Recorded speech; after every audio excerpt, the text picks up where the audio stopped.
Blanche-Neige. Booba, Booba, fais bien attention de ne pas t'éloigner du chemin de ta maison. Ouais, maman? Non, je peux pas te parler, je suis en spectacle. Ouais, à plus. Ouais, j'essaie, j'ai une sonnerie de portable un peu bidon. Bah, j'y peux rien, c'est comme ça, c'est mon truc. J'aime les dessins animés, à mon âge, je sais.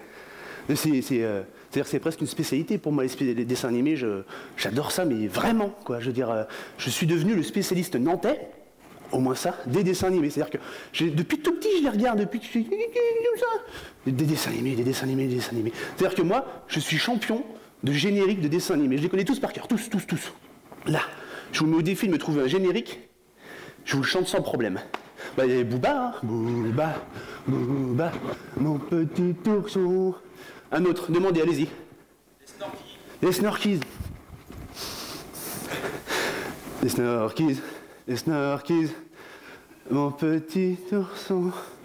Oui, bon, bah, je les connais pas tous, ça va. Puis il faut croire que Booba m'a plus marqué que les autres. En même temps, quand on est gamin, des animaux qui parlent, ça scotche. Moi, j'avais des animaux à la maison, j'avais 2 chiens, 2 bergers allemands. Mais je comprenais pas, ils parlaient pas. Et pourtant, j'ai tout essayé, hein, tout. Les bisous, les caresses, les croquettes, les briquets, l'électrocution, tout. Ils ont jamais parlé. Mais ils ont souffert, hein. Pauvres bêtes. Non, mais c'est vrai que les dessins animés, ça influence vachement la personnalité des enfants. Surtout que moi, par exemple, mon père est parti très tôt de la maison. Donc, pour avoir un exemple, un modèle, ben, je me faisais les modèles sur les dessins animés, quoi. Alors parfois c'était bien, j'avais des bonnes périodes, et parfois mon entourage souffrait un peu. C'est quand j'ai eu mon époque, les Chevaliers du Zodiaque, Dragon Ball, l'Académie des Ninjas, oh, là c'est ma mère qui a souffert. Pauvre bête. Non, mais vrai, c'est-à-dire que parfois, j'ai remarqué que j'étais tellement influencé par les dessins animés que ça pouvait en devenir dangereux. Moi je revois ma mère qui rentrait en panique à chaque fois qu'elle entendait les génériques de Tom Sawyer ou Denis Lamanis. Oh, je l'entends qui criait à mes sœurs. Attachez-le sur une chaise! Oh, mais des dessins animés commencent, tant mieux. Et juste après, elle traversait l'appartement en courant pour aller éteindre le courant. Bon, là, comme ça, c'est pas impressionnant. Pour que ce soit vraiment impressionnant, il faudrait le voir au ralenti, par exemple. Vous voyez? Ça ferait à peu près ça, grosso modo, le ralenti. Quand tu veux.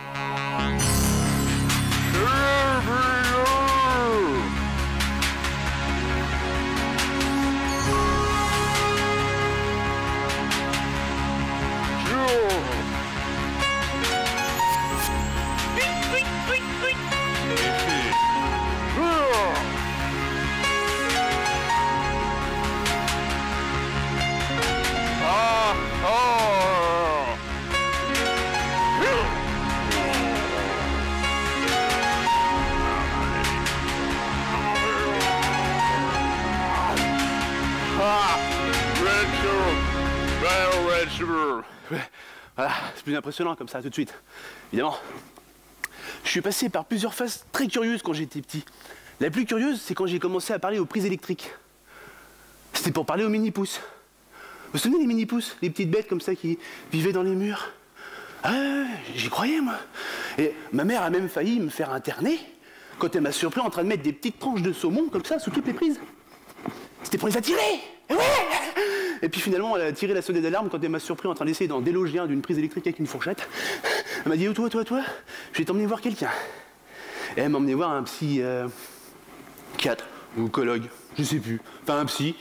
Et il n'a pas tout de suite compris ce qui lui arrivait. Hein. Je me souviens, ma mère rentre dans le bureau du psy et moi je le suis à peu près comme ça. Il a fait, attendez. Madame, calmez vos jumeaux, on va y arriver. Elle fait, mais non, mais j'en ai qu'un. C'est parce qu'en fait, je faisais tellement de bordel qu'elle pensait qu'il y en avait au moins 2 dans le bureau, quoi. Et non, elle a fait, oh, d'accord, oui. Hyperactif. On m'a diagnostiqué hyperactif. Je sais pas pourquoi. Alors, on m'a fait suivre un gros traitement, avec des gros médicaments, des gros cachets, des grosses pilules, des gros suppositoires. Et je vous mens pas, hein. J'ai gardé une pilule en souvenir. Allez, je vous parle pas de la taille des suppositoires. Je voulais en ramener un, mais j'avais pas de sac assez grand. Et puis ça m'a pas calmé. Alors après, je me suis mis aux séries télé. Alors, l'agence touriste, c'était énorme ça.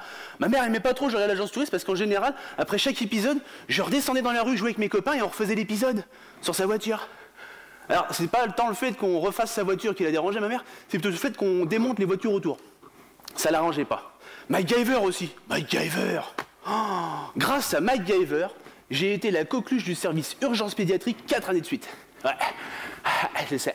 C'est pas compliqué, on allait à l'accueil, on avait ma photo encadrée avec marqué client VIP en dessous. Et ouais. Bon, c'est comme ça, mais j'étais un gamin infernal. Ouais. Mais pareil, là où j'ai eu des gros problèmes, c'était quand j'ai découvert les crayons magiques. Vous vous rappelez des crayons magiques? Tu sais, colorier une couleur, puis avec le crayon magique, ça changeait la couleur. Oh, c'est quoi que c'est que ça? Alors moi, comme j'étais très curieux, bah, j'ai passé du temps, mais j'ai réfléchi et j'ai fait des expériences. Et j'ai découvert le secret des crayons magiques. Oh, j'étais content quand j'ai trouvé ça. J'arrêtais pas, j'ai changé la couleur de tout ce que je trouvais. Hein. Les rideaux, la moquette, les vêtements. Et ouais, et c'était tout con, fallait y penser. Et j'y ai pensé. Le secret, c'était l'eau de Javel. Je me souviens, ma plus belle œuvre, en tout cas celle qui a le plus marqué ma mère, c'est quand je me suis attaqué à son canapé 3 places en buffle cuir pleine fleurs. Bon, elle n'a pas aimé parce que, je la comprends, j'avais qu'une demi-bouteille pour faire tout le canapé, donc je me suis arrêté au milieu, et c'est vrai qu'une œuvre, quand c'est pas fini, c'est pas beau. Bon, il faut bien que jeunesse se passe. Mais aujourd'hui, je me suis remis au dessin animé. J'étais obligé. J'ai eu une alerte. Un jour, j'étais en train de regarder mon neveu, Mathis, 5 ans, chez moi, et il vient me voir et il me fait Tonton, je vais voir Bob l'éponge. Bob quoi? Je vais voir Bob l'éponge. L'éponge. Ah, tu veux faire la vaisselle? Mais viens, viens. Et je l'emmenais faire un quart d'heure de vaisselle à chaque fois qu'il me demandait ça. Et je comprenais pas, je trouvais ça bizarre. Un enfant qui préfère faire le ménage plutôt que de regarder des dessins animés. Bon, il y a bien en Chine où il préfère aller à l'usine plutôt que de regarder des dessins animés, mais bon, c'est une autre culture. Et là, en plus, c'est con parce qu'il en manque un super. C'est un petit bonhomme carré, tout jaune, qui vit au fond de la mer. Ah, je sais plus. Enfin bon, bref, j'étais obligé de m'adapter. Pour pas le déstabiliser, le gosse. Alors, bah, après Bob l'éponge, je lui ai présenté Toby, l'aspirateur. Et puis Daria, la brosse à chiottes. Il vient plus me voir. Je sais pas pourquoi. Enfin, je l'aime bien, il me manque. Surtout pour la vaisselle. Mais si, parce que ses petites mains, il allait bien au fond des verres, c'était pratique quand même. Enfin bon, c'est pas grave, je vais attendre un peu. J'ai 2 nièces qui vont bientôt avoir l'âge.